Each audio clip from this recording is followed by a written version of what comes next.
Sudah dimulai, Pak. Kita sudah menunggu. Oh gitu, baik. Saya menunggu-nunggu, dipersilakan dari tadi, tapi nggak ada suara, jadi mungkin ada kendala sinyal barangkali ya. Jadi saya mulai ya Bapak ya. Ya Pak, dipersilakan Pak. Pak, bisa minta tolong saya disampaikan siapa-siapa pesertanya. Mungkin mohon moderator bisa memperkenalkan sedikit supaya saya tahu dengan siapa saya beraudiensi, dengan siapa saya berkomunikasi.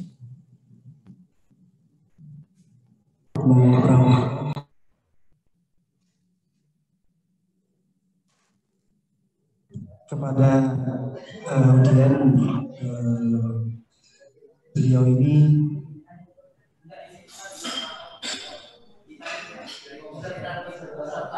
peserta Filantropi Nasional Kedua Stakeholder Konten Keislaman, yaitu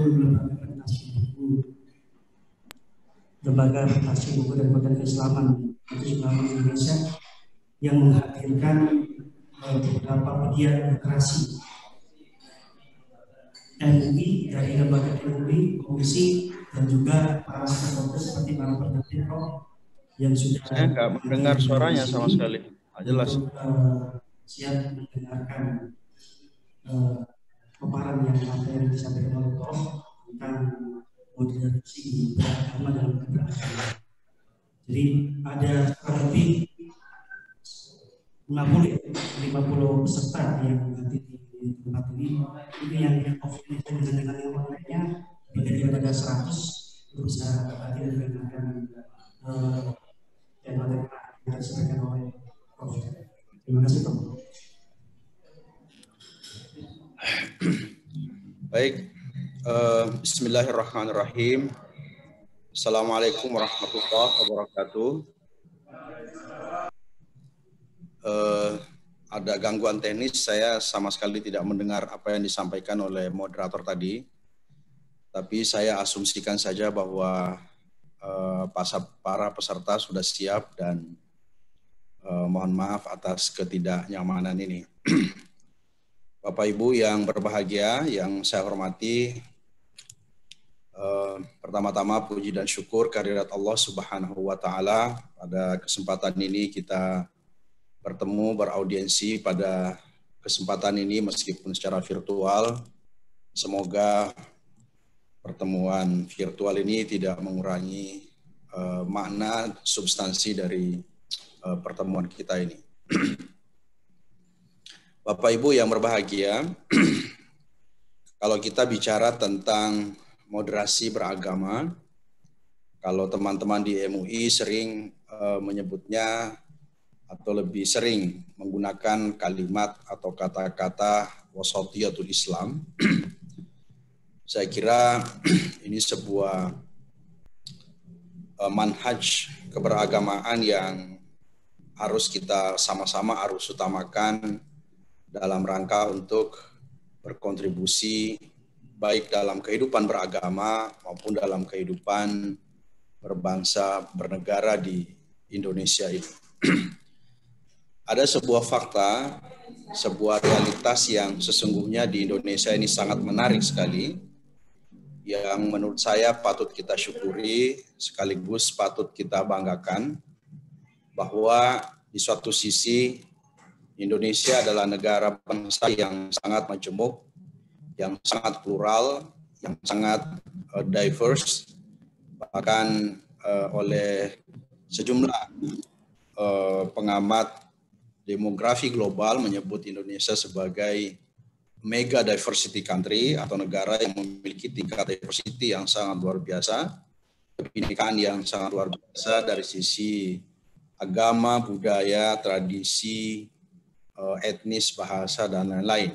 Di suatu sisi kita adalah negara yang memiliki tingkat keragaman yang paling luar biasa. Tetapi di sisi lain, Indonesia memiliki tingkat stabilitas sosial politik yang juga patut kita bahkan patut kita syukuri. Padahal sebenarnya dalam diversity atau dalam kebinekaan secara inherent, di dalamnya terdapat potensi disharmoni. Di dalamnya pasti terdapat potensi konflik bahkan. karena perbedaan-perbedaan itu. Tetapi faktanya ternyata Indonesia meskipun di tengah diversity-nya, di tengah keragamannya berhasil merawat, menjaga, mempertahankan stabilitas sosial politiknya. Ini tentu ada sesuatu yang amazing di sini, ada sesuatu yang luar biasa, ada sesuatu yang membanggakan di Indonesia ini yang patut kita syukuri, yang patut kita rawat bersama dan kita jaga bersama.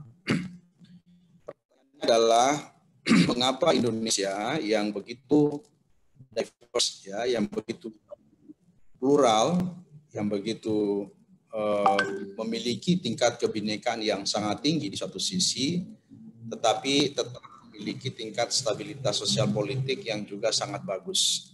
Apalagi kalau kita bandingkan dengan sejumlah negara-negara yang ada di belahan bumi yang lain. Kita lihat misalnya di Asia Selatan seperti India, Pakistan, Bangladesh, ya, apalagi ke Afghanistan. Kalau kita bandingkan dengan Timur Tengah misalnya seperti Syria, Saudi, Sudan, Yaman, dan lain-lain, ya tingkat keragamannya itu sangat kecil sesungguhnya dibandingkan Indonesia, tetapi tingkat stabilitas sosial politiknya Indonesia jauh lebih bagus. Jadi sekali lagi ini patut kita syukuri, kita banggakan, dan sekaligus harus kita rawat. Ya, pertanyaannya memang adalah apa sesungguhnya yang dimiliki Indonesia?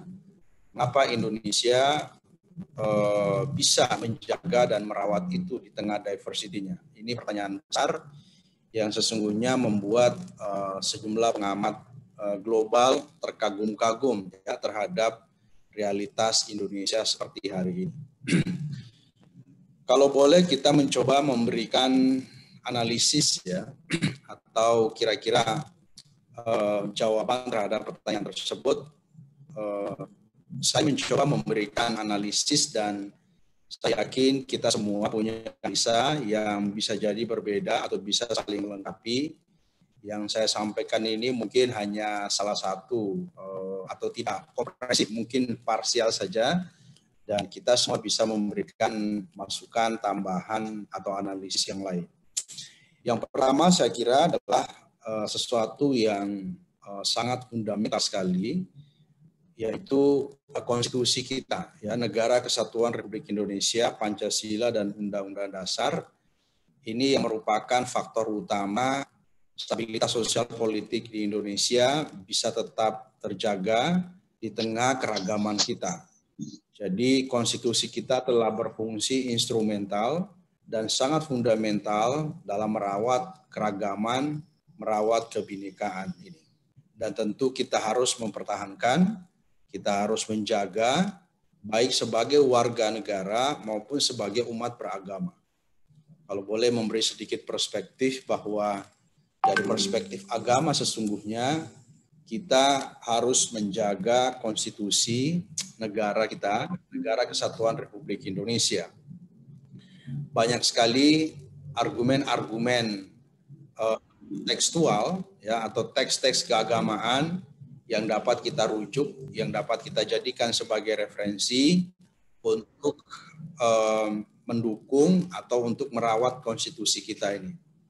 Rasulullah Shallallahu Alaihi Wasallam juga telah memberikan contoh secara empiris yang sangat bagus sekali untuk kita jadikan sebagai pedoman. Kita ketahui bersama bahwa ketika Rasulullah Shallallahu Alaihi Wasallam hijrah ke Madinah, kemudian membangun sebuah entitas politik yang sangat fundamental, ya, sangat monumental kita pahami dalam sejarah. Rasulullah membentuk atau membangun entitas politik yang disebut dengan Piagam Madinah, ya. Jadi Piagam Madinah, Rasulullah membangun kesepakatan bersama dengan kaum Yahudi, bahkan kaum Nasrani dan umat Islam dan non-Muslim yang ada di Madinah pada saat itu. Kemudian Rasulullah SAW sangat komited untuk menjaga dan merawat kesepakatan itu. Bahkan Rasulullah sangat marah sekali jika ada umat Islam yang mencoba untuk tidak menghargai kesepakatan itu, yang umat Islam yang mencoba mengkhianati atau tidak menghargai orang-orang yang bukan Islam. Apalagi kalau non-Muslim atau Yahudi Nasrani mengkhianati perjanjian yang sudah dibangun bersama oleh Rasulullah dengan penduduk Madinah pada saat itu. Sehingga kita mengenal ada beberapa perang yang dilakukan setelah itu karena ada kelompok yang mengkhianati perjanjian itu. Bahkan Rasulullah SAW dalam sebuah hadisnya yang cukup monumental juga terekam dalam Musannaf Abdul Razzaq As-Sam'ani, Nabi mengatakan, "Man qatala nafsan mu'ahada min ghairi hilliha fa haramun 'alaihi al-jannah ayyashuma rihaha." Barang siapa yang membunuh orang-orang yang sudah terikat dalam penjanjian, ya, dalam muahada ini, dalam perjanjian ini, maka haram baginya bau surga. Jadi Rasulullah marah sekali pada umat Islam pada saat itu yang mengkhianati perjanjian yang sudah disepakati bersama. Artinya ada umat Islam misalnya yang membunuh kaum Yahudi atau kaum Nasrani atau mengusir mereka, atau sebaliknya. Rasulullah sangat marah sekali. Kenapa? Rasulullah sangat komited terhadap perjanjian yang sudah disepakati bersama.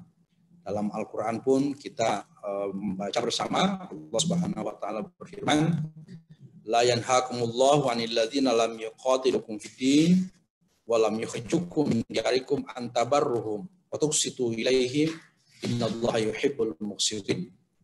Ya, Allah Subhanahu wa taala tidak melarang kalian untuk berbuat baik, ya, kepada mereka yang tidak memerangi kamu dan tidak mengusirmu keluar dari kampung kamu, dan berlaku adillah kepada mereka. Sesungguhnya Allah mencintai orang-orang yang berbuat adil. Jadi ini argumen tekstual yang sangat relevan sekali untuk kita jadikan sebagai rujukan betapa Rasulullah SAW, bahkan Allah Subhanahu wa taala dalam Al-Qur'an menfirmankan betapa kita harus saling menghargai, menghormati, apalagi karena kita sudah memiliki kesepakatan bersama, ya. Kalau kita analogkan dalam konteks berbangsa bernegara di Indonesia, the founding fathers kita telah menggali DNA Indonesia dengan kemudian melahirkan konstitusi yang merupakan kesepakatan bersama beri bangsa, Pancasila, Undang-Undang Dasar Negara Kesatuan Republik Indonesia. Ini adalah sebuah kesepakatan tentunya yang harus kita jaga bersama.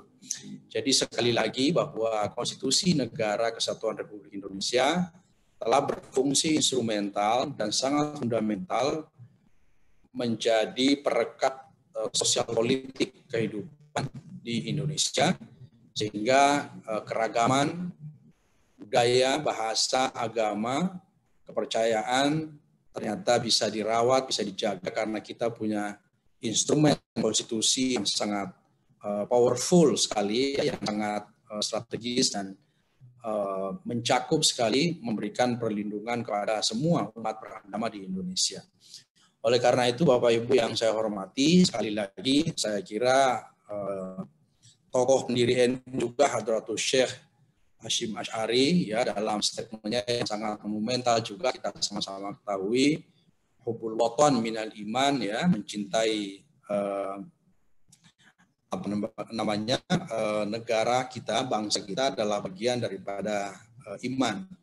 Jadi nasionalisme ini sesungguhnya yang dicetuskan oleh para pendiri bangsa kita ini sesuatu yang sangat fundamental sekali yang wajib kita jaga. Nah, oleh karena itu, Bapak Ibu yang saya hormati, saya kira ada kaidah usul, ya, yang juga menarik untuk kita mungkin kita bisa kutip, ya. Ada kaidah usul yang mengatakan mala yatimul wajibu illa bihi fahuwa wajibun, ya. Jadi sesuatu yang wajib yang tidak bisa terwujud atau sempurna kecuali sesuatu itu, maka sesuatu itu juga menjadi wajib. Kira-kira kalau kita analogikan bahwa untuk menjalankan agama kita itu hukumnya wajib, ya. Untuk kita bisa melaksanakan ibadah dan menjalankan amanah sebagai khalifah di muka bumi itu hukumnya wajib. Tetapi tentu kita tidak bisa menjalankan agama kita dengan baik, kita tidak bisa melaksanakan amanah sebagai khalifah yang baik jika negara bangsa di mana kita menjadi warga negara, di mana kita hidup, kondisinya tidak stabil atau mengalami instabilitas sosial dan politik. Tentu kita tidak bisa menjalankan agama kita dengan baik. Oleh karena itu, menjaga stabilitas sosial politik menurut saya menjadi sesuatu yang wajib pula.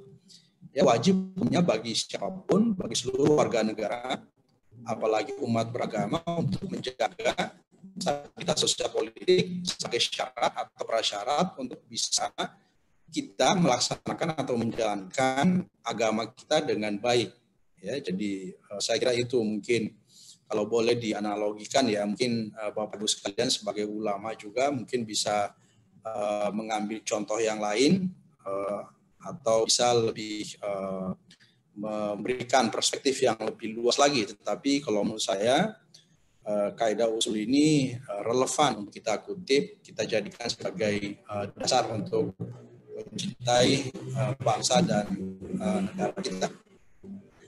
Bapak Ibu yang saya hormati, sekali lagi bahwa konstitusi, ya, Pancasila, Undang-Undang Dasar adalah instrumen yang telah berfungsi secara sangat fundamental merawat, menjaga keragaman kita, sehingga meskipun kita berbeda dan kita sangat berbeda di Indonesia ini, tetapi tetap Indonesia bisa jalan stabil, bisa memiliki stabilitas sosial politik yang sangat bagus. Itu mungkin yang pertama. Yang kedua, alasan yang kedua, mengapa di tengah diversity atau kebinekaan Indonesia yang sangat luar biasa, tetapi stabilitas sosial politiknya bisa tetap berjalan. Salah satu, yang kedua alasannya, ini tentu perspektif yang saya berikan, tentu Bapak Ibu juga punya perspektif mungkin lebih luas lagi, atau mungkin juga tidak tentu, ya saya kira sah-sah saja. Ya.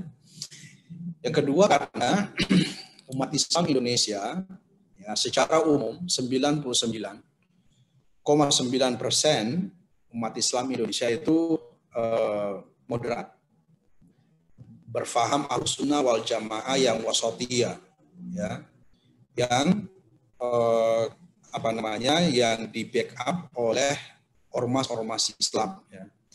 Jadi Islamic based civil society atau civil society yang berbasis Islam secara umum itu moderat dan sangat toleran. Paham keagamaannya sangat moderat. Oleh karena itu, menurut saya ini salah satu pilar utama infrastruktur sosial Indonesia yang sangat kokoh, yang sangat kuat, sehingga tetap bisa menjaga keragaman, kebinekaan Indonesia, sehingga proses berbangsa bernegara tetap bisa berjalan dengan sangat baik, karena umat Islam Indonesia secara umum semuanya moderat, ya 99, sekian persen ya. Presentasinya nanti bisa berbeda, tetapi secara umum kita bisa mengklaim bahwa Indonesia ini sangat moderat, sangat toleran. Jadi kita lihat NU, ya, Muhammadiyah sebagai ormas Islam terbesar itu sangat moderat sekali, sangat toleran, ya, demokratis, ya, respect to diversity, sangat menghargai keragaman, baik itu keragaman agama, budaya, dan lain-lain. Dan ini menjadi penopang utama kehidupan berbangsa bernegara kita di Indonesia. Kita sama-sama ketahui bahwa Indonesia meskipun negara bangsa yang bukan negara teokrasi, ya, bukan negara agama seperti Iran, seperti Saudi, atau seperti Sudan, seperti Yaman atau Vatikan, yang menjadikan agama sebagai dasar negara atau konstitusinya. Indonesia bukan negara teokrasi, juga bukan negara sekuler, tapi negara yang sangat menghargai agama, ya, negara yang sangat religius, ya, religious nation state atau negara bangsa yang sangat religius. Jadi bukan negara agama, tapi memiliki perhatian dan concern terhadap agama yang sangat luar biasa, Sehingga kehidupan kita dalam berbangsa bernegara ini sangat diinspirasi oleh nilai-nilai agama sebenarnya. Kita lihat banyak sekali produk undang-undang juga yang menunjukkan betapa bangsa ini sangat religius ya. Kita punya undang-undang perkawinan, kita punya undang-undang zakat, punya undang-undang wakaf, kita punya undang-undang peradilan agama, ya, bahkan punya undang-undang pesantren. Ini menunjukkan bahwa Indonesia ini dalam kehidupan berbangsa bernegara, agama memainkan peran yang sangat sentral. Agama memainkan peran yang sangat fundamental sekali, dan tentu sekali lagi ini harus kita rawat, kita jaga bersama. Nah, sekali lagi bahwa moderasi beragama di Indonesia atau wasatiyatul Islam di Indonesia ini sesungguhnya telah menjadi mainstream di Republik ini, ya, telah menjadi faham keagamaan mayoritas dominan di Republik ini. Namun demikian, Bapak Ibu yang saya hormati, kita tidak boleh berpikir bahwa Indonesia ini semuanya baik-baik saja. Everything is fine, ya, nggak ada masalah di Republik ini. Karena toh mayoritas umat Islam Indonesia itu toleran. Karena umat Islam Indonesia secara umum sangat demokratis, menghargai perbedaan. Karena pengaruh globalisasi, ya, pengaruh teknologi informasi itu juga tidak bisa kita nafikan, berpotensi mendisrupsi bukan hanya faham keagamaan, tapi juga artikulasi keberagamaan kita di Indonesia ini. Apa yang terjadi di Perancis itu berpengaruh terhadap dinamika sosial yang ada di Indonesia. Apa yang terjadi di Sudan, apa yang terjadi di Yaman, di Syria, atau yang terjadi di Palestina, di Israel, itu terhubung, terkoneksi dengan apa yang menjadi dinamika sosial keagamaan kita di Indonesia. Sehingga Bapak Ibu yang saya hormati, meskipun Indonesia sangat damai, sangat toleran, ya, artikulasi keberagamannya sangat damai sekali, tetapi pengaruh globalisasi ini tidak bisa enteng. Berpotensi mendiskusi, mempengaruhi, dan juga mentransformasi faham keagamaan kita, bahkan bukan hanya faham keagamaan, tapi juga bisa jadi artikulasi keberagamaan kita. Jadi melihat apa yang sedang terjadi di belahan bumi yang lain. Oleh karena itu, kita semua, pemerintah bekerja sama tentunya dengan ormas-ormas Islam, harus bersinergi, berkolaborasi untuk terus merawat, menjaga keberagaman Indonesia di tengah keragaman kita, di mana Islam Indonesia sangat toleran, sangat damai. Saya sering mengatakan di berbagai kesempatan, baik di dalam maupun di luar negeri, beberapa tahun yang lalu ketika saya masih menjadi dirjen di pendidikan Islam, saya sering sekali menghadiri event-event internasional, baik sebagai pembicara ataupun sebagai undangan. Sering sekali saya sampaikan di beberapa kesempatan, baik di Eropa, di Amerika, atau di Timur Tengah bahkan, bahwa artikulasi Islam Indonesia menurut saya sangat pantas menjadi model artikulasi keberagaman Islam dunia sebenarnya. Ya, jadi Islam Indonesia yang toleran, yang damai ini sangat pantas jadi contoh, menjadi model keberagamaan Islam dunia. Ini yang harus kita syukuri, Bapak Ibu yang saya hormati. Saya sering mengatakan begini, kalau kita bicara tentang pendidikan, kalau bicara tentang tempat mencari atau belajar Islam, Indonesia memang belum menjadi rujukan utama, ya. Kalau orang mau belajar Islam, orang masih merujuk kepada Kairo misalnya, ke Mesir, di Al-Azhar, atau ke Maroko, atau ke Saudi, ya, atau bahkan juga ke Yaman kalau mau belajar tentang Islam, atau ke Barat, ya, ke Eropa atau ke Amerika.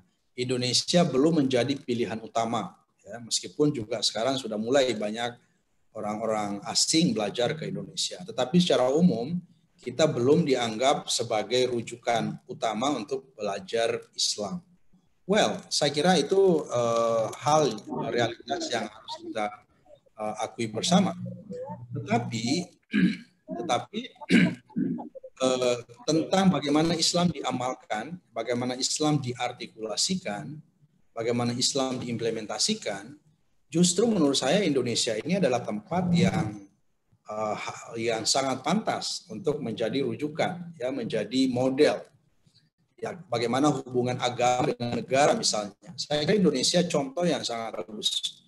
Ya, apalagi kalau kita bandingkan dengan negara-negara di mana umat Islam mayoritas.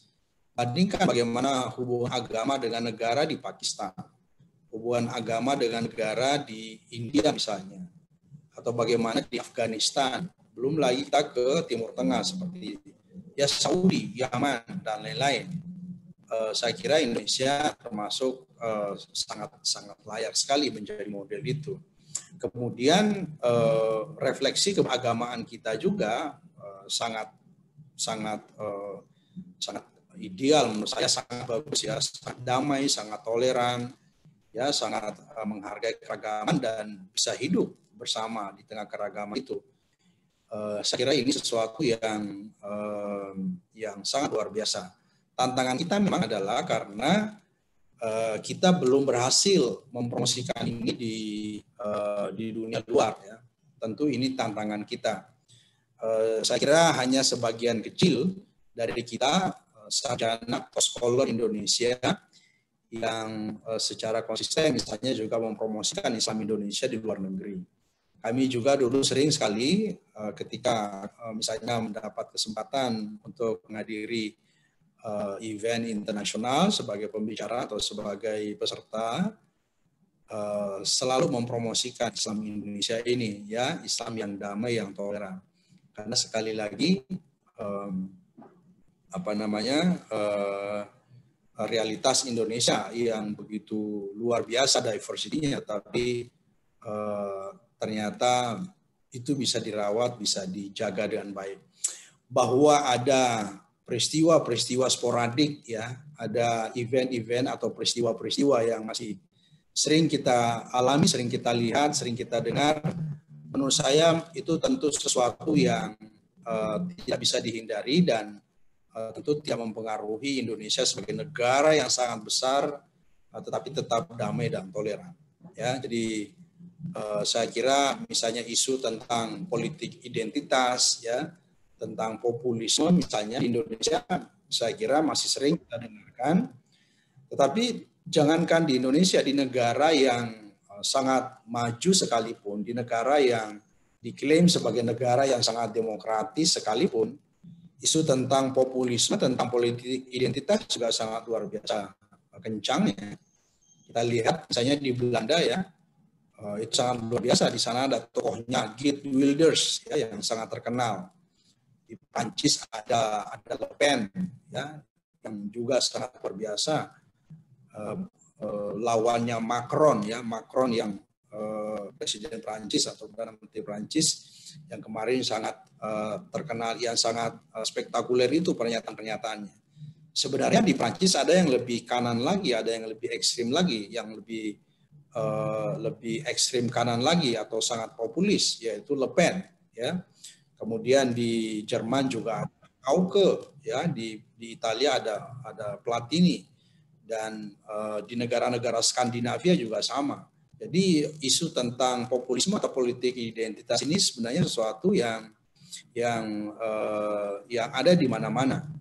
Nah, di Indonesia juga ada, ya, dan menurut saya sesuatu yang masih manageable, ya, sesuatu yang tentu tidak bisa dihindari di tengah kebesaran Indonesia ini, di tengah keragaman ini. Tapi secara umum sekali lagi saya mengklaim bahwa ya mungkin Bapak Ibu bisa berbeda pendapat, tapi saya mengatakan bahwa Indonesia ini negara bangsa yang sangat toleran, ya, yang sangat damai, yang sangat sejuk secara umum, ya, meskipun tentu tidak selalu gitu. Artinya ada juga hal-hal yang tidak bisa terhindarkan. Nah, Bapak Ibu yang saya hormati, alasan yang kedua tadi saya sampaikan bahwa Alasan yang kedua, karena secara umum wasati atau Islam di Indonesia ini, moderasi beragama merupakan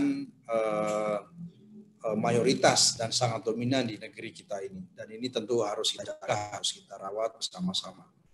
Ya, kita ketahui bahwa suka atau tidak suka, ya, ternyata sekarang juga fakta bahwa paham-paham keagamaan yang sedang berkembang di Indonesia juga cukup banyak, ya.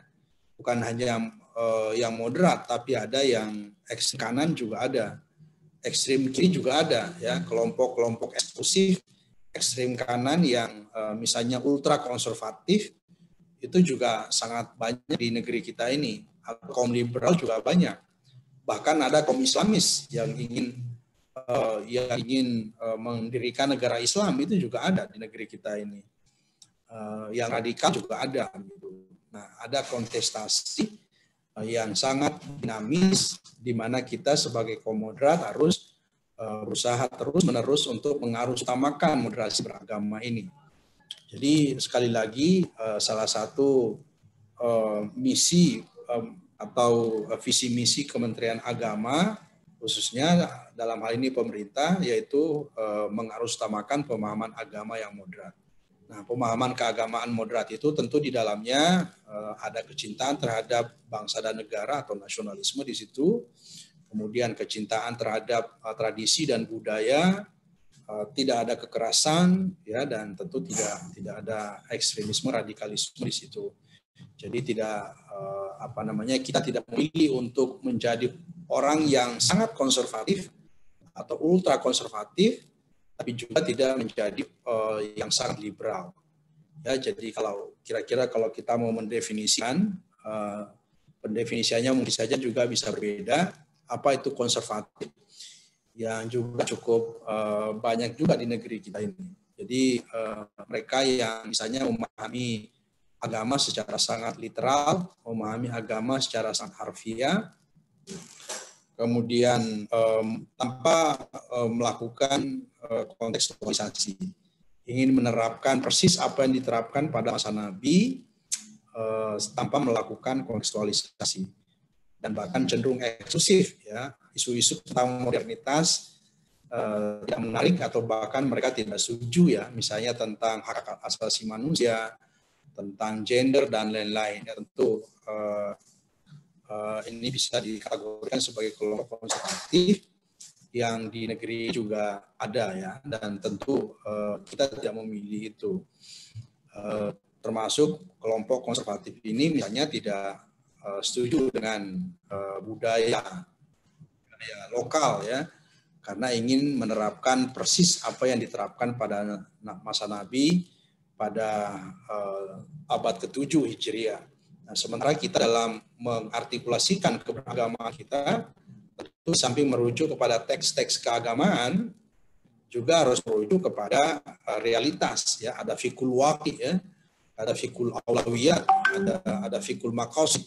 Tentu juga ini hal yang harus kita pertimbangkan, ya, harus kita jadikan sebagai metode dalam beragama.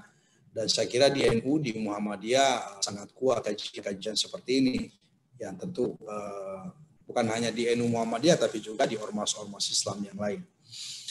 Nah, Bapak Ibu yang saya hormati, ketiga mungkin, ya, alasannya yang ketiga adalah karena hubungan antara pemerintah dan masyarakat sipil di Indonesia, khususnya Islamic based civil society, itu menurut saya sangat bagus, sangat produktif sekali.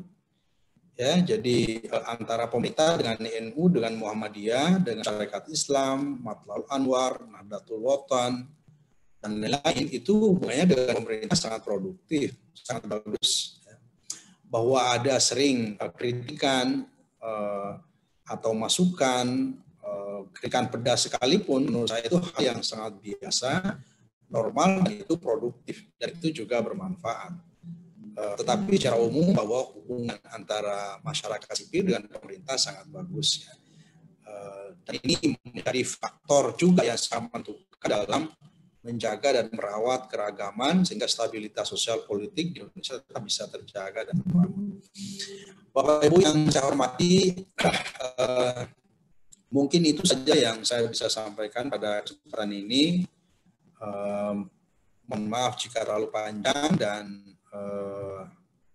saya memahami bahwa kita yang hadir pada kesempatan ini adalah mereka yang memiliki kapasitas keilmuan yang cukup mumpuni, dan ini hanya forum diskusi saja, dan tentu banyak hal yang menjadi bisa disetujui, bisa tidak disetujui, tetapi kira-kira saya ingin menyampaikan bahwa antara pemerintah dan ormas-ormas Islam di Indonesia ini selama ini hubungannya sangat bagus, dan menurut saya itu harus dipertahankan, harus dijaga, dan harus dirawat, karena membangun agama di Indonesia ini sangat tidak mudah. Pemerintah tidak mungkin melaksanakannya sendirian, harus ada kolaborasi, harus ada sinergi, dan harus ada kerjasama antara pemerintah dengan ormas-ormas Islam, termasuk tentu yang sangat fundamental sekali adalah Majelis Ulama Indonesia. Agar kita bisa bersama-sama, masyarakat dan pemerintah, mencerahkan masyarakat, ya, memberikan pemahaman keagamaan yang baik dan benar di tengah kontestasi pemaknaan agama yang sekarang ini juga sangat dinamis sekali. Kita sadari atau tidak, sekarang ini juga sedang terjadi kontestasi sesungguhnya. Kontestasi pemaknaan agama dan kontestasi perebutan otoritas agama di ruang-ruang publik. Dan oleh karena itu kita semua harus bersinergi untuk bisa berkontribusi agar dalam proses berbangsa bernegara ini agama betul-betul hadir, memberi perspektif, memberi solusi, dan memberi kontribusi untuk meningkatkan kualitas kehidupan berbangsa bernegara. Mungkin demikian yang saya sempat sampaikan, kurang lebihnya mohon dimaafkan. Wabillahi taufiq wal hidayah. Wassalamualaikum warahmatullahi wabarakatuh. Waalaikumsalam.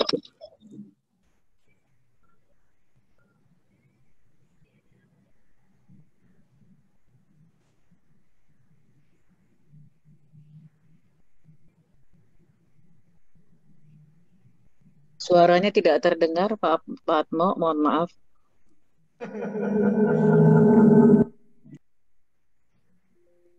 Kami persilakan Dimatikan dulu.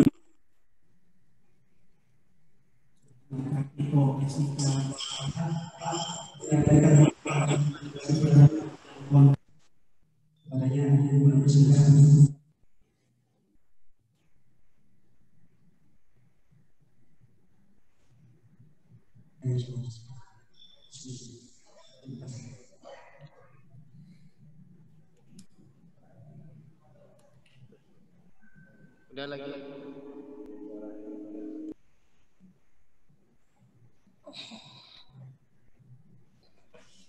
kepada Sudah bisa bicara, moderator?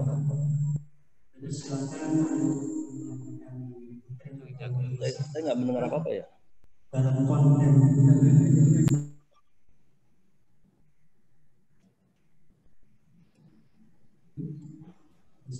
Assalamualaikum warahmatullahi wabarakatuh.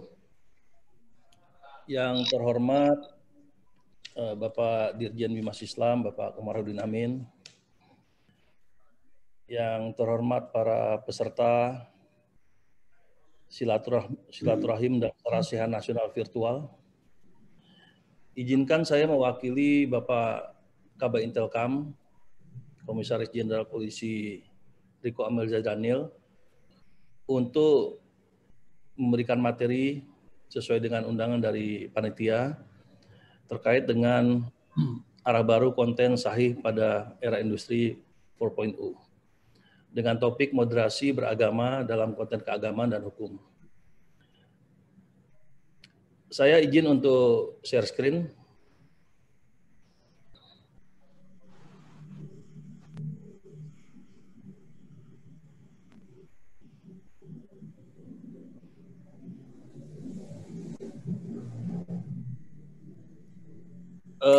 Para peserta Bapak Ibu sekalian yang berbahagia, sesuai dengan tema yang diambil adalah moderasi beragama dalam konten keagamaan dan hukum. kita melihat bahwa definisi yang ada dalam Kamus Besar Bahasa Indonesia bahwa moderasi berasal dari bahasa Latin moderatio, yang berarti kesedangan dan tidak berlebihan. Artinya adalah yang dimaksud sebagai moderasi beragama adalah pemahaman dan praktik keagamaan yang moderat yang mengambil jalan tengah antara ekstrem kanan dan ekstrem kiri. Mohon maaf sebelumnya saya memperkenalkan diri dulu. Nama saya Brigjen Ahmad Kartiko. Kebetulan jabatan saya sebagai Karo Analis di Baintel Kampori. Para peserta sekalian, saya lanjutkan. Dalam moderasi beragama intinya adalah untuk mengurangi kekerasan atau menghindari keekstriman dalam praktik beragama. Ada 3 pilar moderasi, yaitu satu moderasi pemikiran, yang kalau di Indonesia disebut diskursus wasatiyah, dan dijabarkan melalui 3 pilar, yaitu moderasi pemikiran, moderasi gerakan, dan moderasi perbuatan. Dalam moderasi konten keagamaan, pilar pertama adalah pemikiran, kemudian pilar kedua adalah hukum, dan pilar ketiga adalah perbuatan.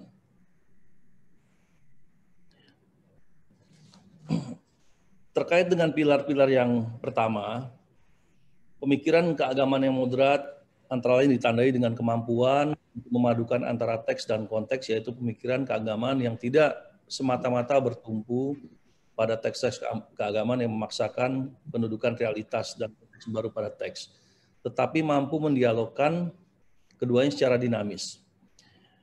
Ada beberapa ancaman yang mengancam moderasi beragama. Yang pertama adalah disharmoni, kemudian adanya globalisasi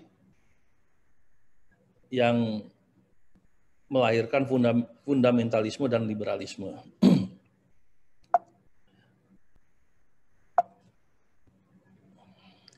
Nah, ini sebenarnya adalah ancaman yang paling nyata yang ada di depan mata kita, yang ada di Indonesia dan seluruh dunia. Sekarang dalam menghadapi era informasi dan era media, kita menghadapi yang namanya post-truth, yang merupakan ancaman demokrasi dan keberagaman. Laporan utama dari The Economist berjudul Sosial Media Threat to Democracy mengulas maraknya fenomena post-truth, politik di sosial media yang mengancam demokrasi. Apa itu post-truth? Itu adalah suatu kondisi di mana fakta sudah tidak terlalu berpengaruh lagi dalam membentuk opini publik. Jadi dalam membaca suatu narasi atau wacana yang ada di media, seseorang itu sudah mempunyai konsep berpikir sendiri sehingga fakta itu tidak terlalu penting. Lebih penting emosi dan keyakinan personal sehingga dalam menginterpretasikan suatu narasi atau wacana dapat berpengaruh sesuai dengan keyakinannya. Kemudian kondisi post-truth mendapatkan tempat dan momen yang sangat besar, terutama dalam politik untuk memperkuat suatu narasi propaganda. Kita bisa merasakan pada saat pemilihan Pilkada DKI, kemudian Pilpres yang lalu, wacana-wacana yang dibangun bisa terlihat adanya ujaran kebencian, adanya pelintiran kebencian, kemudian berita-berita hoax yang bertebaran di media sosial. Ini adalah rangka untuk propaganda dalam kondisi post-truth. Dalam hal ini, subjektif apapun sebagai informasi, jika tidak memenuhi harapan emosional sebagian golongan, maka dia akan disingkirkan. Jadi adanya satu informasi bila tidak sesuai dengan keyakinan yang ada, maka akan disingkirkan, walaupun itu sesuai dengan fakta yang terjadi. Kemudian post-truth juga menyasar pada sentimen primordial, yaitu identitas suku, agama, ras, dan antar golongan untuk mengeksploitasi ketakutan atau harapan orang. Kemudian kami gambarkan juga kenapa terjadi post-truth. Ada faktor-faktornya, yaitu high volume, diproduksi secara besar-besaran. Jadi berita, media, apapun yang muncul sekarang di media sosial akan di copy paste, kemudian di-share oleh seseorang dan bisa viral secara cepat. Kemudian adanya computational propaganda manipulasi dan misinformasi digital dengan menggunakan algoritma dan otomasi. Jadi masyarakat sekarang ini dengan kita menggunakan banyak aplikasi dapat dibaca perilakunya melalui algoritma sehingga kebiasaan-kebiasaan dia itu bisa dilihat dan disitulah informasi bisa disebarkan. Kemudian multi channel disampaikan melalui berbagai saluran yang tersedia. Sekarang banyak saluran-saluran media di samping media mainstream, ada media online, ada media sosial, ada Facebook, dan ada Instagram, ada WhatsApp, Telegram, Streama, dan sebagainya. Jadi informasi itu bisa bergulir dan cepat, multi channel. Kemudian secara cepat, publik cepat percaya, karena informasi itu tersebut seolah baru pertama kali didapatkan. Jadi kalau media mainstream baru ada jeda waktu, tapi melalui WhatsApp dan sebagainya informasi itu bisa cepat tersebar. Kemudian adanya confirmation bias, yaitu sesuai dengan keyakinan yang dimiliki oleh sebelumnya. Evidence didukung oleh bukti, sekalipun bukti tersebut bersifat manipulatif, karena publik tidak akan pernah mengecek. Kita bisa sadari bila kita mendapatkan suatu informasi melalui media sosial, begitu informasi berbentuk video atau gambar, foto, dan sebagainya, kita langsung percaya. Padahal belum tentu itu adalah yang sebenarnya atau rekayasa. Nah, fenomena yang terjadi di Indonesia, adanya post-truth politik yang dimainkan dengan politik identitas melalui sentimen agama dan sara. Pengalaman Pilkada DKI tahun 2016, 2017, kemudian Pilpres, terasa sangat masif sekali bagaimana post-truth politik dimainkan dengan politik identitas. Adanya isu-isu tentang ulama yang dianiaya oleh orang gila, kemudian adanya beberapa penganiayaan terhadap ulama di beberapa daerah, itu menimbulkan kesan seolah-olah memang terjadi dan masif terjadi di beberapa wilayah. Namun kenyataannya tidak seperti itu. Kemudian dapat mengancam stabilitas keamanan dalam negeri dan keamanan nasional. Bagaimana kekuatan satu media sosial membangkitkan rasa giroh atau emosi para pendukungnya itu bisa berkumpul dalam satu waktu, satu masa di satu tempat, itu sudah pernah kita alami di Jakarta pada saat Pilkada DKI kemarin. Kemudian terjadi polarisasi masyarakat yang akan mengarah pada terjadinya konflik. Dengan adanya post-truth yang dimainkan dengan politik identitas, pasti masyarakat kita akan terbelah. Apalagi kalau dalam suatu kontestasi pemilihan kepala daerah ada head to head, pasti akan terbelah. Masing-masing akan membangun black campaign atau menyebarkan hoax atau menyebarkan ujaran kebencian atau pelintiran kebencian. Kemudian yang terjadi adalah terdelegitimasinya kepercayaan publik terhadap pemerintah dan institusi negara. Walaupun pemerintah menyampaikan suatu fakta, informasi yang sesuai dengan keadaan sebenarnya dengan benar, tetapi masyarakat sekarang tidak terlalu yakin akan percaya karena ada informasi imbangan yang beredar di media sosial. Ini adalah ancaman yang terjadi di Indonesia. Nah, ini contoh-contohnya hoax yang terjadi pada saat Pilkada tahun 2016-2017. Ada beberapa hoax, orang gila yang menyerang ulama di Bekasi, kemudian di Madiun, di Jawa Timur, dan sebagainya. Memang ada terjadi 1-2, tetapi tidak banyak seperti yang digambarkan oleh media sosial. Nah, ini adalah critical time alert, bagaimana penyebaran informasi melalui media pada saat suatu kejadian yang terjadi di suatu tempat, di lokasi, atau di tempat kejadian perkara, itu langsung dalam waktu 1 jam akan sekali klik langsung beredar di sosial media. Di media Twitter, Facebook, WhatsApp, dan sebagainya. Dalam waktu 3 jam, itu bisa beredar di media-media mainstream. Karena apa? Karena sekarang rekan-rekan jurnalis juga pasti yang dibuka pada waktu senggangnya menunggu narasumber pasti akan membuka media sosial. Dia akan membaca media sosial dalam rangka untuk mengguidance dia untuk melakukan konfirmasi kepada narasumber. Dalam waktu 6 jam akan berputar lagi informasi tersebut, di-sharing lagi melalui Google, kemudian melalui Twitter, Facebook, kembali lagi, dan 12 jam, 24 jam masuklah ke media-media mainstream. Jadi informasi yang tadinya mungkin hanya kecil menjadi satu informasi, A misalnya menjadi A++++, bisa masuk ke dalam media-media mainstream. Ini adalah pengaruhnya. Nah, kita kembali kepada Arab Spring. Kita harus belajar dari kasus Arab Spring, bagaimana Arab Spring pertama terjadi pada saat tahun 2011 di Tunisia. Itu peran media sosial sangat besar sekali. Ada satu kejadian di Tunisia, pedagang kaki lima yang dagangannya diobrak-abrik oleh polisi Pamung Praja sana, kemudian dalam melakukan protesnya dia membakar diri di lapangan. Kemudian itu diviralkan melalui Twitter, media sosial Twitter, dan dalam waktu singkat muncul massa yang sedemikian besar, akhirnya terjadi critical point, dan Presiden Tunisia turun, lengser. Dan ini merembet ke Maroko, kemudian ke Algeria, ke Libya. Kalau Maroko, pemerintah kerajaan cepat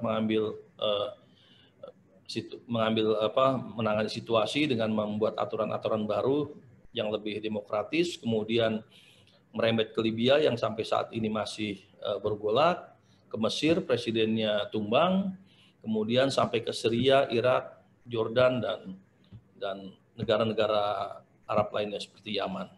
Ini adalah pembelajaran kita bahwa media sosial sangat berpengaruh, dan media sosial juga bisa mempengaruhi media mainstream.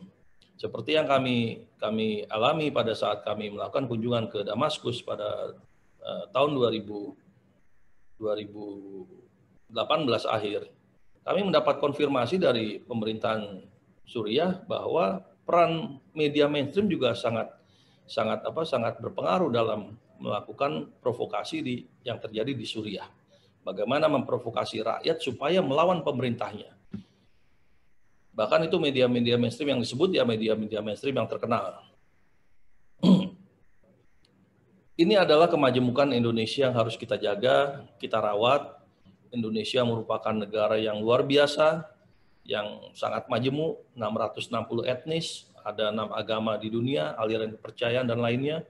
Kemudian ada 17.000 pulau, memiliki kerawanan ketika kemajemukan tersebut dipolitisasi dalam rangka untuk merebutkan sumber daya alam yang sifatnya terbatas, maka ini dapat menjadi sebuah ancaman bagi keamanan integrasi negara kesatuan Republik Indonesia.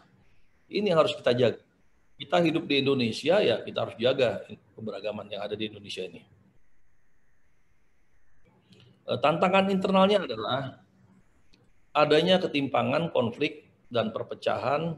Kita lihat dari segi Astagatra, Trigatra, dan Pancagatra, keberagaman negara kita sangat beragam, kemudian pemerataan pembangunan yang memang pembangunan belum merata sampai dengan ke pelosok-pelosok, kemudian ada struktur masyarakat, ada masyarakat yang low class, ada masyarakat yang dominan, kemudian ketimpangan kesejahteraan kaya miskin, kemudian adanya manipulasi demokrasi. Kita punya agenda. Hari ini saja kita melaksanakan pemilihan kepala daerah 270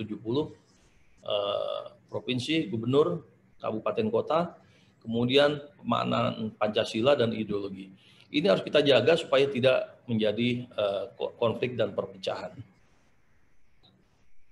Nah, apa upaya-upaya yang dilakukan oleh Polri, Kepolisian Negara Republik Indonesia?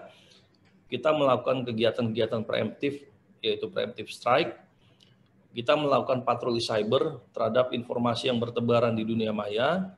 Kemudian kita melakukan preventive strike, manakala info tersebut memiliki pengaruh dan mulai dibaca oleh masyarakat luas dan memiliki dampak, kita melakukan langkah-langkah untuk berkoordinasi dengan Kominfo dan Badan Cyber Sandi Negara untuk melakukan penyelidikan terhadap akun-akun yang menyebarkan informasi tersebut.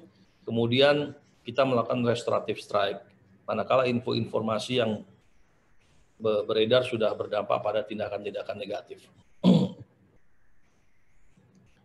Upaya-upaya kita diimplementasikan dalam melakukan kegiatan-kegiatan deteksi informasi dan konten. Kita melakukan patroli cyber secara 24 jam.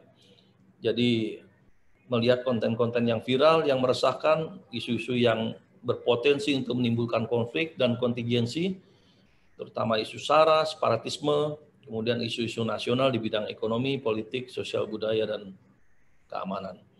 Kemudian yang kedua adalah kita melakukan upaya-upaya peredam dan mengcounter isu-isu hoax, ujaran kebencian yang beredar di media sosial yang dapat berpotensi menjadi trigger terjadinya konflik komunal atau konflik SARA.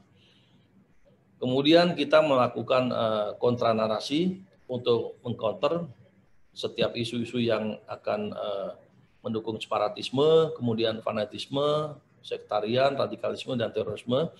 Kemudian kita juga membangun komunikasi dengan semua tokoh-tokoh masyarakat dan tokoh-tokoh media. Kemudian kita meningkatkan kemampuan analisis informasi teknologi dan melakukan deteksi terhadap media massa maupun media sosial. Dan kemudian kita membangun analisis intelijen media yang ada di Humas Polri. Kemudian kita juga melakukan mapping potensi konflik yang ada di wilayah kita di seluruh Indonesia. Kita mapping satu persatu apa sumber-sumber konfliknya, apa yang menyebabkan konflik, kemudian akar masalahnya kita mapping. Kemudian kita melakukan juga kolaborasi dengan stakeholder terkait, baik stakeholder bidang kehumasan, kemudian dengan Direktorat Cyber, Badan Sandi Negara, dan Kementerian Kominfo. Kemudian kita membangun kesepahaman untuk menangani intoleransi beragama dengan bekerja sama dengan instansi terkait melalui penyadaran dan pembinaan, edukasi. Kemudian kita juga mengoptimalkan pemanfaatan teknologi informasi dalam penanggulangan tindak pidana di dunia nyata maupun di dunia maya. Kemudian kita ikut melibatkan seluruh komponen masyarakat dalam menjalin kemitraan bersama awak media. Kemudian kita juga memperkuat fungsi kehumasan Polri.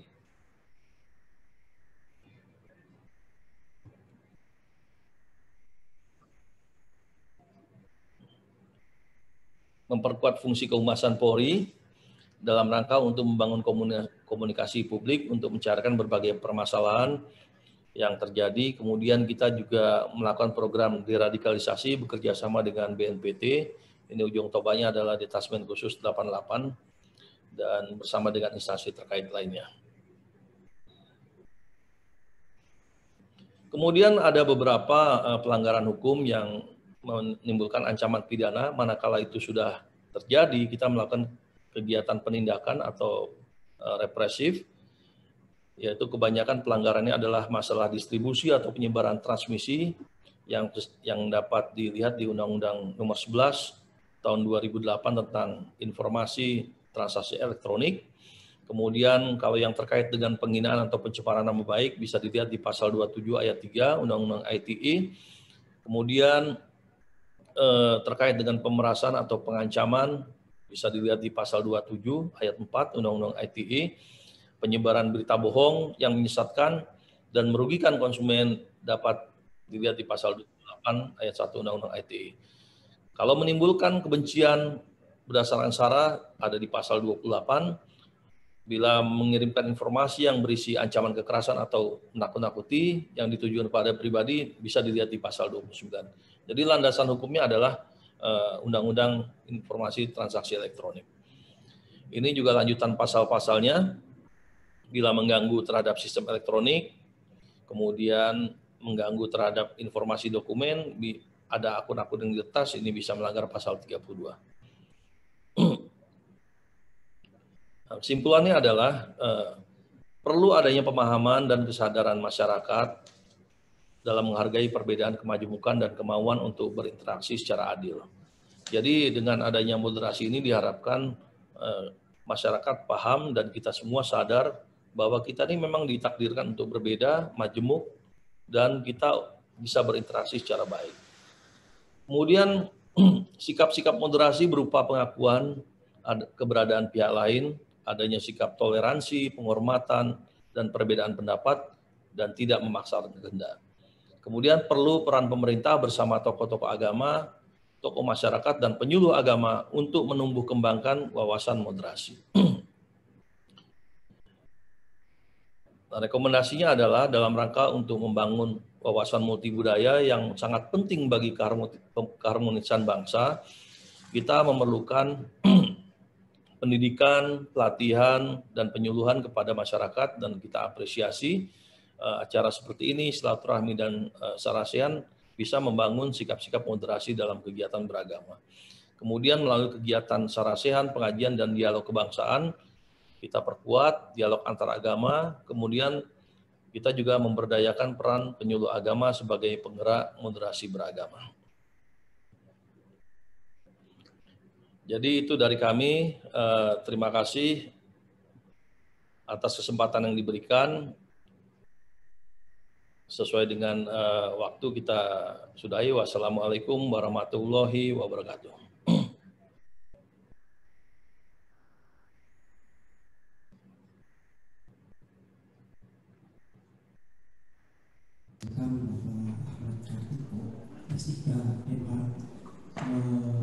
Kita Indonesia kita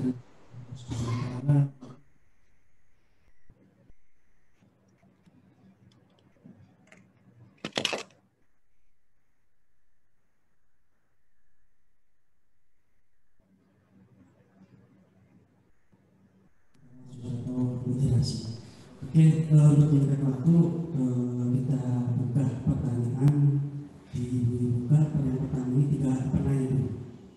Untuk penanya dimohon untuk menyebutkan namanya, asalnya, kemudian pertanyaannya ditujukan kepada siapa. Langsung saja tanpa yang pertanyaan jelas. Ya.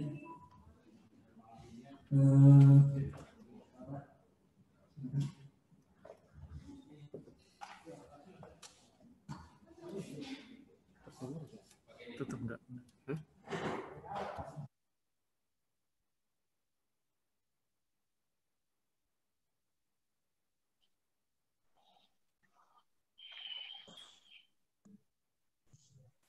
Assalamualaikum warahmatullahi wabarakatuh. Saya Ridwan Sukmana.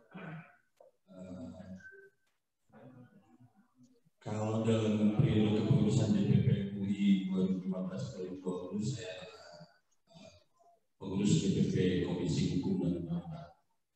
Saya juga pemerhati, sedikit memperhatikan persoalan intelijen, jadi mungkin saya agak sedikit berikan masukan dalam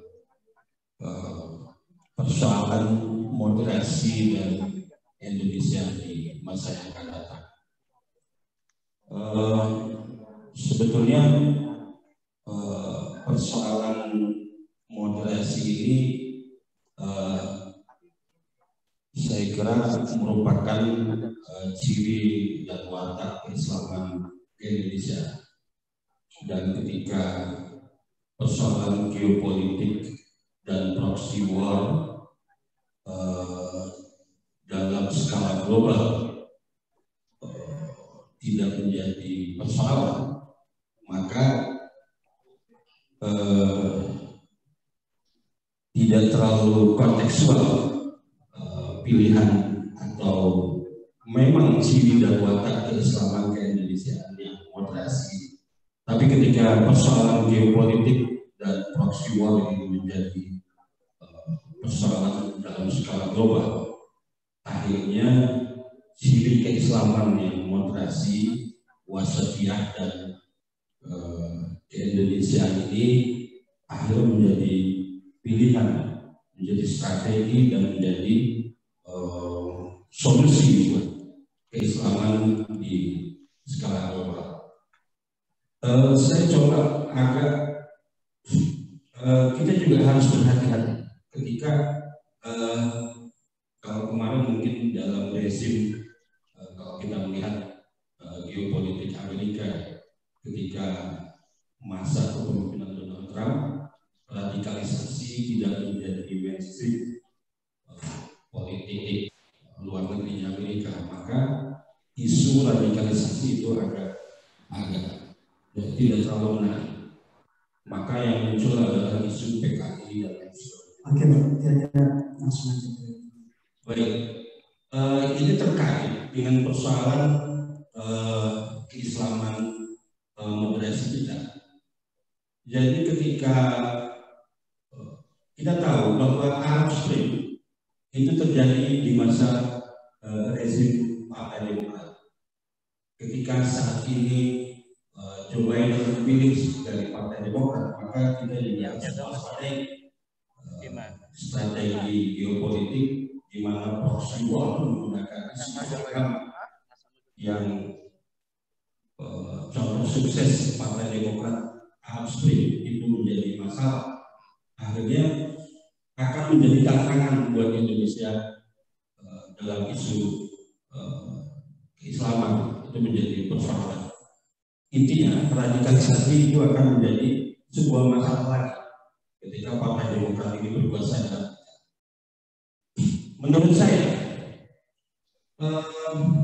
elemen-elemen yang memperkuat keislaman moderasi dan elemen-elemen yang memperkuat isu wasatiyah ini harus menjadi bagian bersama dari proses atau sistem intelijen di negeri kita ini.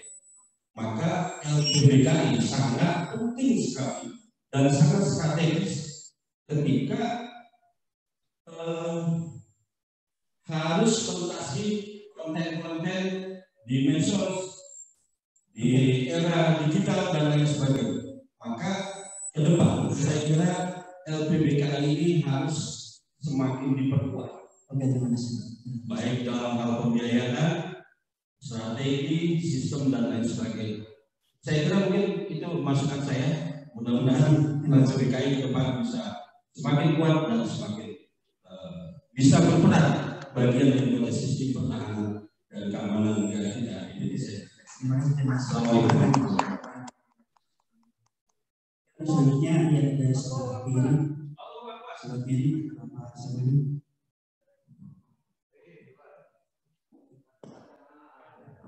Terima kasih banyak atas kesempatannya. Assalamualaikum warahmatullahi wabarakatuh. Perkenalkan saya Muhammad Abdullah Darnas dari Majelis Pustaka dan Informasi Pimpinan Pusat Muhammadiyah. Saya ingin bertanya kepada Prof. Kamarudin Amin. Tadi saya kira menarik ya. Ada dua poin sebetulnya yang saya catat. Pertama adalah soal bagaimana mempromosikan pandangan Islam Indonesia atau pemikiran Islam Indonesia yang moderat ini keluar gitu, atau menjadikan Islam Indonesia ini sebagai model baru atau kiblat baru bagi katakanlah umat Islam di dunia gitu ya. Nah, tadi beliau bilang bahwa memang kita layak tapi kurang belum menjadi apa istilahnya arus utama begitu ya di dunia Islam. Karena kurangnya promosi pemikiran Islam Indonesia itu sendiri. Nah, saya ingin bertanya di Kementerian Agama sendiri atau pemerintah sendiri, apakah langkah-langkah konkret yang dilakukan, misalnya katakanlah melakukan proses penerjemahan yang cukup masif misalnya itu terhadap berbagai produk-produk pemikiran dari tokoh-tokoh ulama moderat kita ke dalam bahasa Arab dan ke dalam bahasa Inggris. Apakah memang ada program-program semacam itu yang itu bisa betul-betul kita lakukan secara masif? Ya mungkin ada, saya kira ya beberapa tokoh yang mungkin secara swadaya gitu ya, secara mandiri menulis dengan bahasa asing gitu. Tapi saya kira bagaimana langkah pemerintah mempromosikan itu secara lebih masif. Yang kedua adalah di dalam internal negara kita, sejauh mana sebetulnya promosi Islam moderat ini dilakukan oleh pemerintah dengan melibatkan kelompok-kelompok anak muda. Karena saya ini langsung di anak muda. Karena saya melihat arus wacana Islam moderat itu ya mohon maaf lebih banyak dimainkan oleh kelompok teman-teman yang sudah senior atau tokoh-tokoh yang sudah senior gitu. Islam wasatiyah, Islam moderat itu sepertinya ya di kalangan anak muda ini masih terlalu masih tidak terlalu menghubungi Pak. Nah, bagaimana sebetulnya seharusnya katakanlah Kemenag atau mungkin MUI bisa mengambil peran yang lebih serius untuk bagaimana melibatkan anak muda ini, karena saya kira anak muda ini sebagai harapan kita ke depan untuk menjadi. Oke, terima kasih saja. Assalamualaikum warahmatullahi wabarakatuh.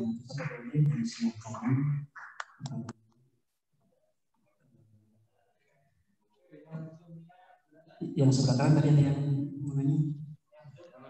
Yang Zoom, yang dari Zoom. Gak ada pertanyaan.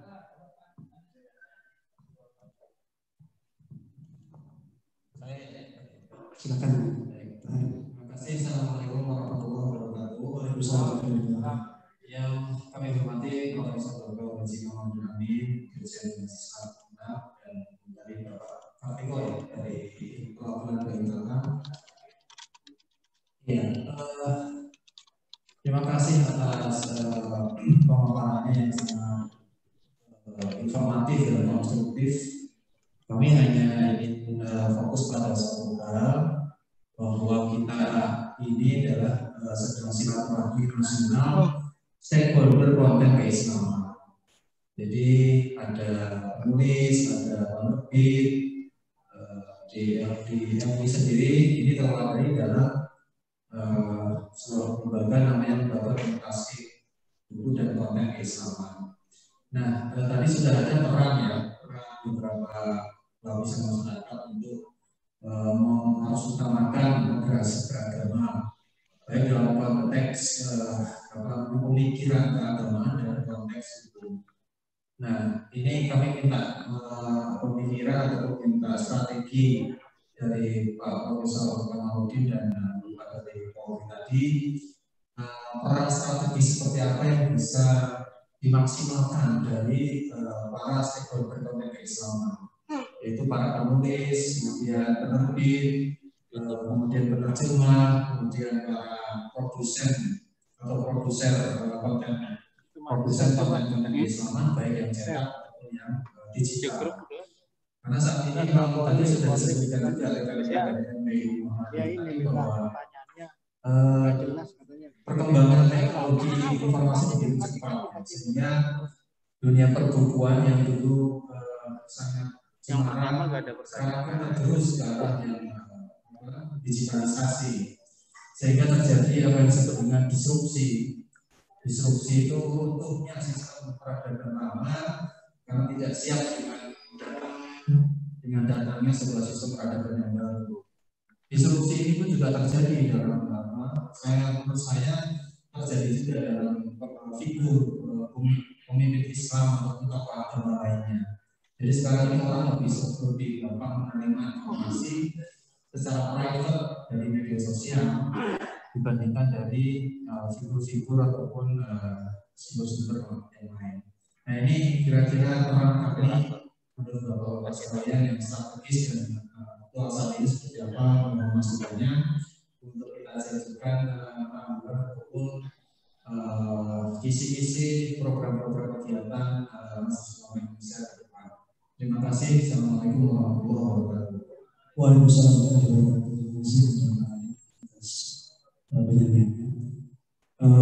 Saya beritahukan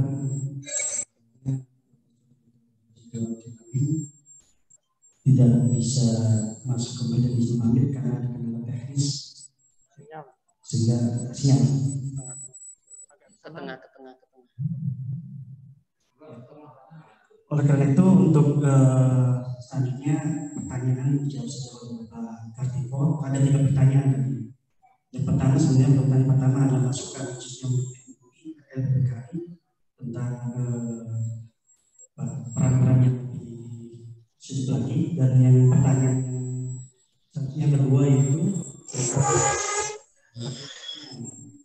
berkaitan dengan pertama langkah konkret apa yang dilakukan oleh pemerintah untuk moderasi beragama ini dan sejauh mana promosinya bagi anak muda sehingga bisa menampilkan moderasi. Itu yang kedua. Yang ketiga dari masalah berkaitan dengan strategi apa yang dibutuhkan atau masukan apa yang dibutuhkan untuk LPKM itu dari pemerintah, khususnya dari kepolisian. Itu Pak, ada 3 pertanyaan yang mohon dijelaskan arti pertanyaannya.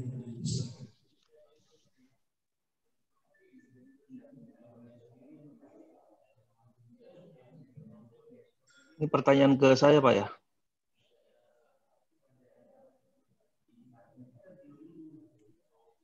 Suaranya soalnya agak bergema, jadi tidak jelas itu. Saya hanya mendapatkan sayup-sayup saja. Mungkin tadi untuk yang ketiga pertanyaannya. Sekali lagi Pak, saya Ya. Profesor Dr. masuk lagi karena yang dan silakan Pak Kartiko untuk menyampaikan pertanyaan. Ada feedback sepertinya suaranya ya kurang begitu jelas. Ya Pak ya, Pak Ahmad ya. Iya Bu. Iya Bu, suaranya nggak jelas kita di sini.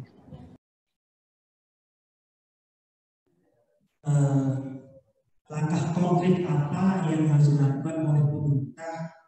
Oh, langkah konkret apa yang harus dilakukan oleh Polri? Bagi anak ya. Itu yang pertama. Itu yang pertama ya. Langkah konkret. Yang kedua, dalam bentuk promosi seperti apa bagi anak muda ini agar tersampaikan peran moderasi keberagaman dan dalam hukum ini. Dan yang ketiga,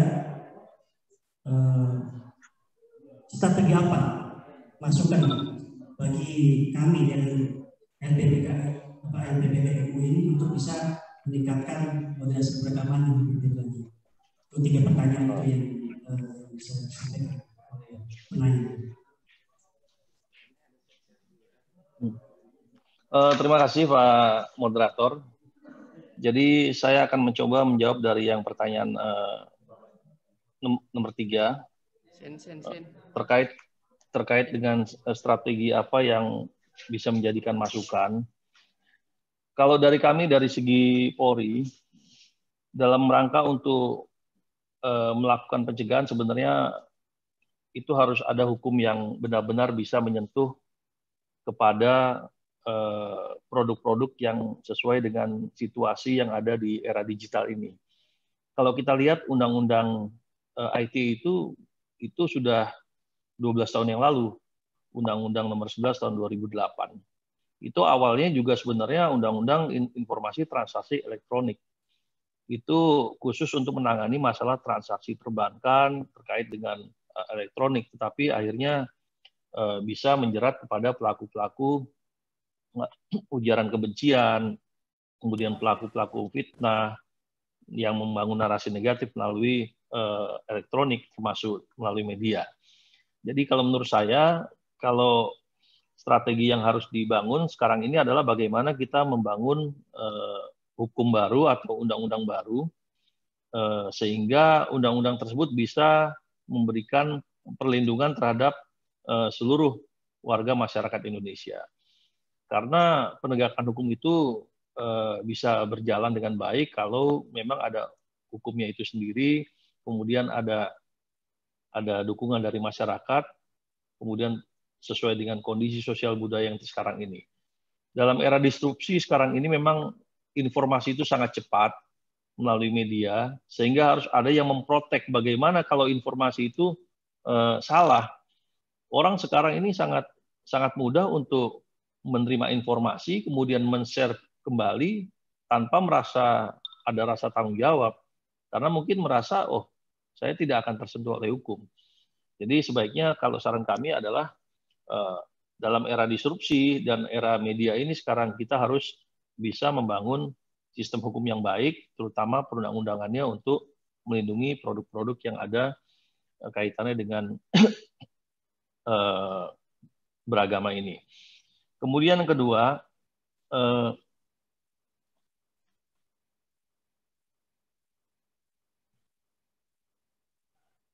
langkah konkret apa yang dilakukan oleh pemerintah dan sejauh mana pengaruhnya untuk kaum muda. Memang kami dari kepolisian, kami memang fokus tidak hanya fokus pada satu permasalahan, yaitu permasalahan moderasi beragama, tapi kita juga fokus kepada permasalahan-permasalahan lainnya. Kami pernah melakukan kegiatan-kegiatan studi banding ke beberapa negara dengan melibatkan beberapa tokoh-tokoh muda. Mungkin di situ ada Pak Daras yang pernah kita ajak untuk kemana waktu itu, ke Uighur kalau nggak salah. Kemudian kita juga pernah melakukan konfirmasi langsung ke Suriah. Kemudian kami juga pernah membawa ustadz-ustadz dan pendeta untuk bersama-sama kita melakukan dialog di Vatikan yang diterima oleh Presiden Dewan Kepausan hubungan antar umat beragama. Jadi itu adalah langkah-langkah yang kami lakukan dari Baintelkam, khususnya dari Kepolisian Negara Republik Indonesia. Kalau untuk di tingkat level kesatuan wilayah, kita memiliki Babin Kamtipmas yang kita selalu bisa menyentuh kepada masyarakat untuk mempromosikan moderasi keberagaman dan kehidupan beragama yang harmonis dengan masyarakat. Kemudian untuk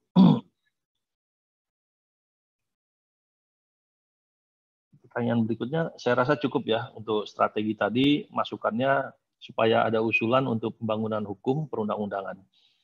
Itu saja, terima kasih.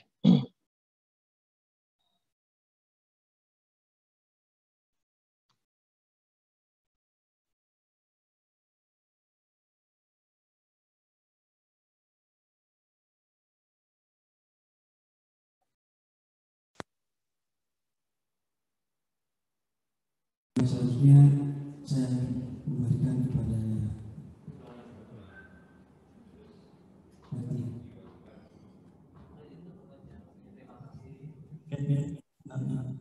kita tutup karena habis. Terima kasih atas kehadiran Pak Sekretariat baik dari lembaga negosiasi maupun dari luar Siapa? atas perhatiannya dan mohon maaf atas segala kekurangannya. Dalam kebenaran. Wassalamualaikum warahmatullahi wabarakatuh. Waalaikumsalam.